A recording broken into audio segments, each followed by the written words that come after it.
अल्हम्दुलिल्लाहि रब्बिल आलमीन अस्सलातु वस्सलामु अला अशरफिल अंबियाइ वल मुरसलीन अल्लज़ीना उखरिजू मिन दियारिहिम बिगैरि हक़्क़िन इल्ला अन यक़ूलू रब्बुना अल्लाह वलौला दफ़उल्लाहि अन्नास बअदहुम बिबअद लहुद्दिमत अस्सवामि'ु व बि'उन व सलवातुन व मसाजिद युज़करू फ़ीहा इस्मुल्लाहि कसीरन व लयंसुरुल्लाह सदक़ल्लाहुल अलीयुल अज़ीम। तमाम साथी खामोश रहे तो मैं अपने बात को आगे बढ़ाता हूँ। तमाम लोग खामोश रहना है भाई। आज हमें जो यहाँ पर आए हैं सिर्फ नाराबाजी करने के लिए नहीं आए। यहाँ से जो हमारे ऊपर आफत आई है उसके बारे में जानकारी भी हम लोगों को लेना है। गौर से सुनेंगे इंशाअल्लाह। ये जो वक़्फ़ अमेंडमेंट एक्ट जो लाया गया है ये असल में है क्या, ये जानने से पहले हम तमाम लोगों को ये जानना जरूरी है कि वक़्फ़ क्या है। ये वक़्फ़ जो है ये वक़्फ़ ज़मीन जायदाद प्रॉपर्टी जो हमारे आबा व अजदाद ने हमारे और तुम्हारे समाजी तालीमी तिब्बी और हर एतबार से डेवलपमेंट के लिए जो ज़मीन वक़्फ़ कर कर गए हैं, जो प्रॉपर्टी दे कर गए हैं उसे वक़्फ़ बोलते हैं। हम तमाम लोग इस बात से वाकिफ़ होना ज़रूरी है।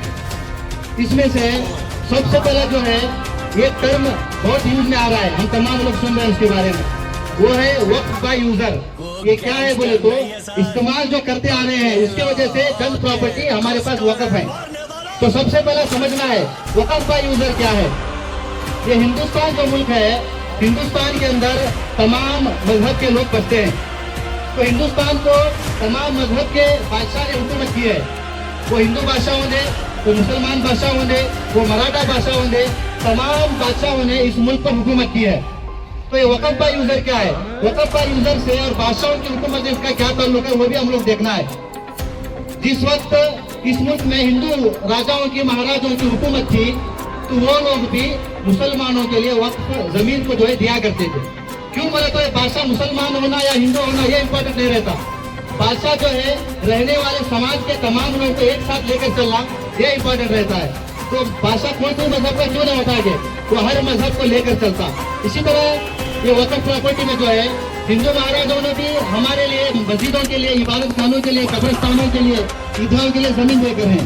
इसी तरह मुस्लिम हुक्मरान भी क्या है हमारे इबादत खानों के लिए, मसाजिद के लिए, मकातिब के लिए, हमारे कब्रिस्तानों के लिए, ईदगाहों के लिए क्या है जगह देकर हैं।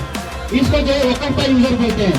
ये जो दिया गया है 100 साल या 50 साल पहले दिया गया नहीं है, इसकी बहुत बड़ी तारीख है।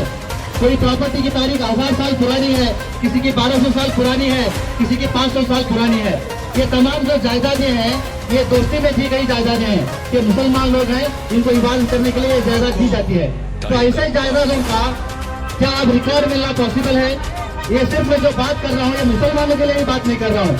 इसके अलावा भी जितने भी जायदादें हैं जो पहले दी गई है हर मजहब के लिए, किसी की प्रॉपर्टी का भी रिकॉर्ड मिलना मुश्किल है। तो ऐसी प्रॉपर्टी को वक़्फ़ बाय यूजर कहा जाता है। अभी जो कानून लाया गया है तो इसमें यह बताया जा रहा है कि आपके जो वक़्फ़ बाय यूजर है, जो प्रॉपर्टी है, उसके भी आपको दाखिला देना पड़ेगा।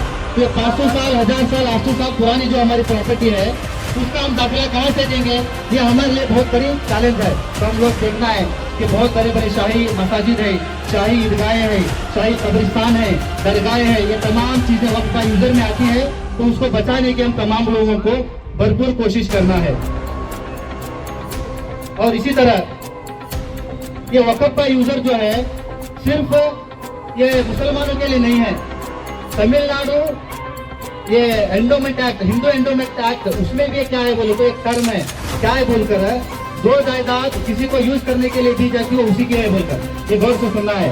ये वक़्फ़ जो है सिर्फ मुसलमानों के लिए अंदर नहीं है।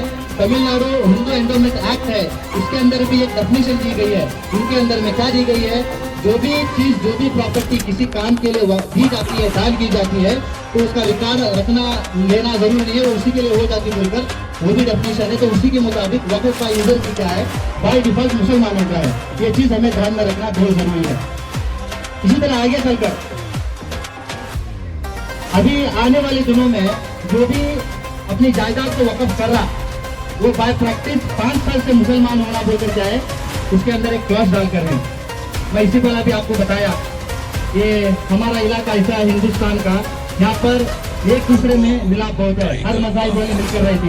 तो आप देहातों में अगर जाकर देखेंगे जहाँ पर मुसलमानों की तादाद कम है, वहाँ पर बहुत सारे हमारे हिंदू भाई ऐसे हैं जो हमारे कब्रिस्तान के लिए जगह देकर हैं। बहुत सारे हिंदू लेडीज ऐसे हैं जो हमारे आंसू खाने के लिए जगह देकर हैं। बहुत सारे हिंदू भाई ऐसे हैं 8, 10, 15 घर रहने की वजह से हम इबादत करने नहीं हो रहा बोले तो वो अपनी जायदाद जो है तुम यहाँ पर मस्जिद बना लो, तुम्हें इबादत करो बोलकर देकर है। इसका मतलब क्या है, यहाँ के रहने वाले हिंदू, मुस्लिम, सिख, ईसाई तमाम भाई मिलकर रहना चाहते हैं। तो इसमें जो है गवर्नमेंट क्या करना चाहती है, 5 साल का प्रैक्टिसिंग मुसलमान रहे तो वकास क्या है, उन्हें वक़्फ़ को आगे दान दे सकता बोलकर ये क्लॉज लाकर क्या है हमारे जो मज़ाहिब में जो है एक लड़ाने की कोशिश करना चाहती। ये हम तमाम लोगों को जो है सोचने की बात है।